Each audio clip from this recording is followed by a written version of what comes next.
An investigation is underway for a Mpumalanga teenager who's been missing since Sunday. His parents have received a note asking for 15 bitcoins as ransom.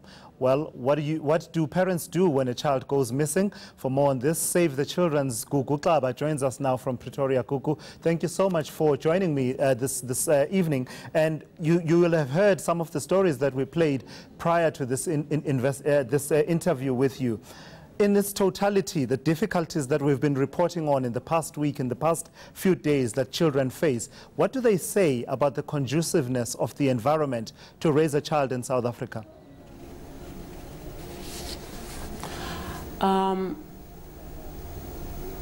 would say South Africa, as all other countries, has individuals, has children, has families.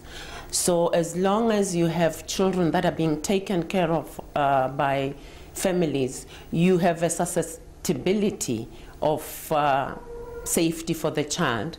But I wouldn't say South Africa is not safe. It is safe. So what would you say, for instance, is the experience in terms of, in comparison with other countries, of the welfare of children in South Africa? Okay. Currently, South Africa rates amongst the top 20 in terms of poor safety for children. And it also depends on the kind of problem. Because when we're talking child protection, you are talking about maybe a rate of physical violence that is high, or neglect, or sexual violence. So depending on the kind of child protection issue, then South Africa is rated high. But that doesn't mean it's not conducive. It is conducive because it's got the systems in place and parents are being taught. That means we have an ability of improving the current system. How exactly do we do that, Gugu? What are some of the suggestions you would make for government, but also for various civil society players, for parents, particularly in as far as this issue of safety of children is concerned? Okay. We as Save the Children start at a point of a family, because we strongly believe if we can help families to be able to assist and increase the safety for children, we can be able to make a difference. Because clearly, whether it's physical violence, whether it's neglect, whether it's child labor, if the parent who is taking care of the child is fully informed on what exactly is reducing safety for a child, which means what exposes the child. Do we have a safe environment in the home setting?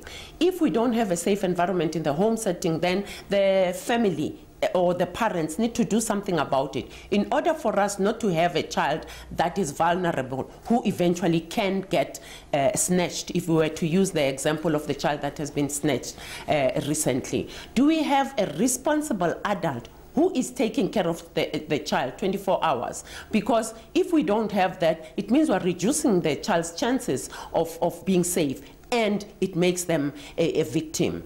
And we also teach parents what we call positive parenting. In that way, we give them strategies or tools that are going to help them to be able to live with their child harmoniously.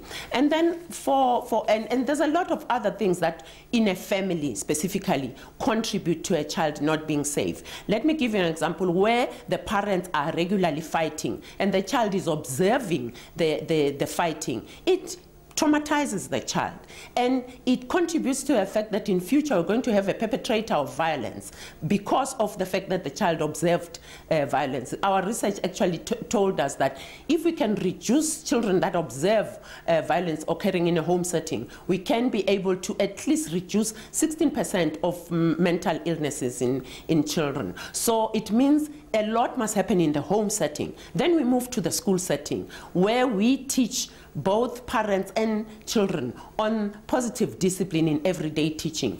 In that way, again, we are saying we need a partnership between the teacher and the child, because in a school setting, you have a child that is instilling violence on another child, or a teacher, or vice versa. And we also teach children how to be safe around strangers. In that way, whether in a school setting, whether in a communal setting, we need to empower the individuals so that they can be able to learn to protect themselves.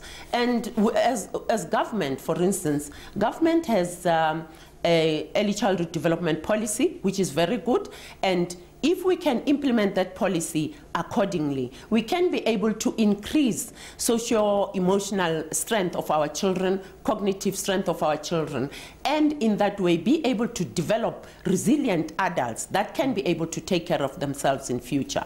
After that, government, I'm using the ECD policy as an example because, yes, we have the policy, but we need to monitor the implementation of the policy. We also need to ensure that the people that are implementing the policy are accounting accordingly. And so, as a country, we need to improve our accountability systems, our surveillance systems, our monitoring and evaluation system, and the reporting, and hold people accountable if the reporting is not proper. Let me give you an example of a case that has been reported and nothing has been done about it. It means there's poor accountability. So, as a country, we need to improve in those areas and increase the ability to protect the children that we are taking care of as a society.